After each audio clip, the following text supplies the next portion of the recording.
Hi guys, welcome back to my channel, and today we're going to talk about a little spot of organization. So now let's start with defining the word organization. It is cleaning, neat, not dirty, and there are also a lot of meanings, and I'm going to tell you later at the end of the lesson.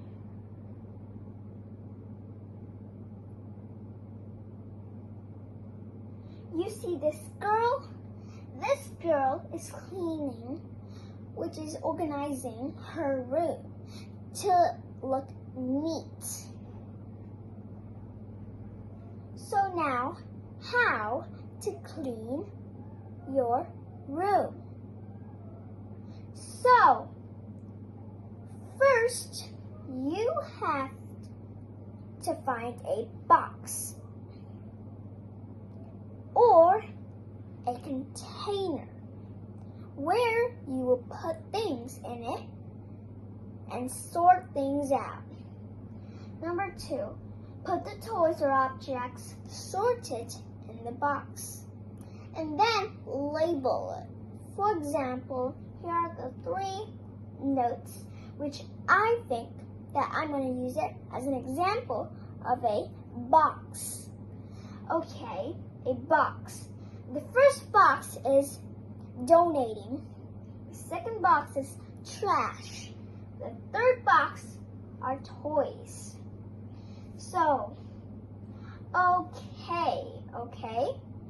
Donating is when you give your thing that you don't need it now to children who don't have what you have.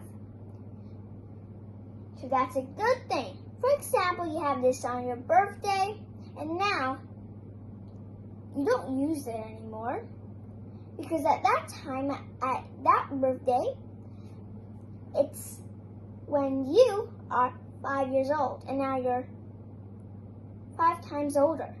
You donate it for other children who is at your age. I mean, who is 5 years old. Trash is where you don't use something.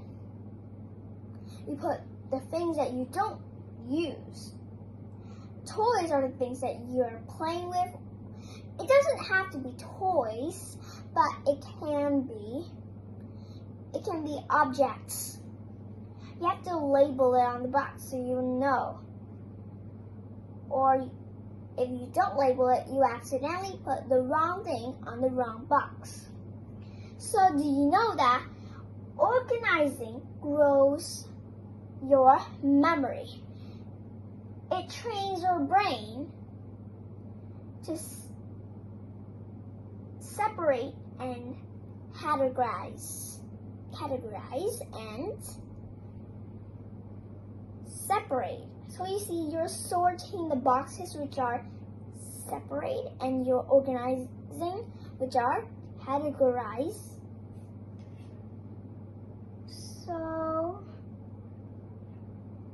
organizing does not have to be cleaning, but it can have other meanings. So here in the first picture is a notebooks.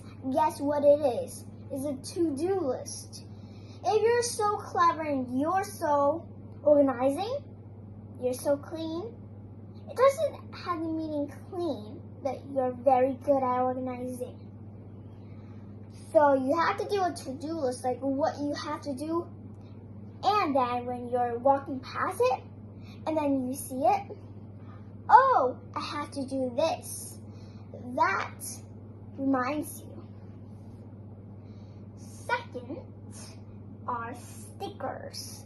You see, on calendars, we usually stick, but on stickers, we write on the stickers, and then we put it on the calendar, and when the day came, we can see it bolded with a very bright color that it will remind you. If you just write on a letter, you maybe lot about organization. What about mind map? People usually make mind map. For example, you made a mind map about mindset. Yeah, and people usually make Jamboard or PowerPoint.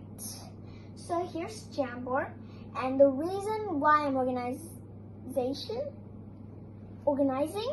is because I can sort things out. What goes before and what goes after. You have to do that. Try doing that, and you will get the best luck, and you will be very good at organizing. Thank you for listening, and goodbye.